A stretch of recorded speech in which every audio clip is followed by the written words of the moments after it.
हामीले चाहिँ श्रमदान गरेको 2-2.5 वर्षसम्म छेत्री बाहुनको अनुहार देखिँदैन। यो के भएको? म पनि छेत्री बाहुनै हुँ। के छ यसमा? यसमा भित्र के छ रहस्य?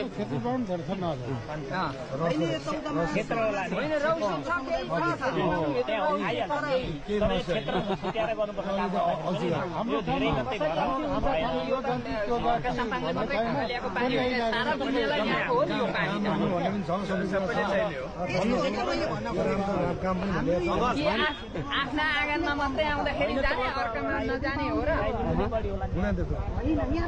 हाम्रो हो धनी साथीभाइ सबै छौँ, सबैजनाले चाहिँ नि सहयोग गर्नुपर्ने कुरो हो नि त। यो भनेपछि रहस्यमय भयो बुवा। यो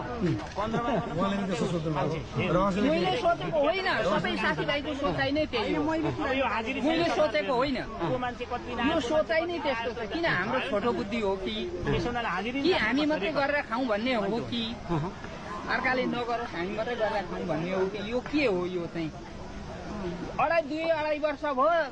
2250 मान्छे भेला हुन्छन्। 2250 मान्छे भेला हुन्छन्। 2.5 वर्ष भयो। महिनामा 4 दिन म अनिवार्य जान्छु।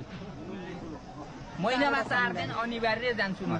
आफूले पानी खाने होस् नहोस्, साथीभाइले पानी खाने होस्। किनभने यहाँ त ताप्ली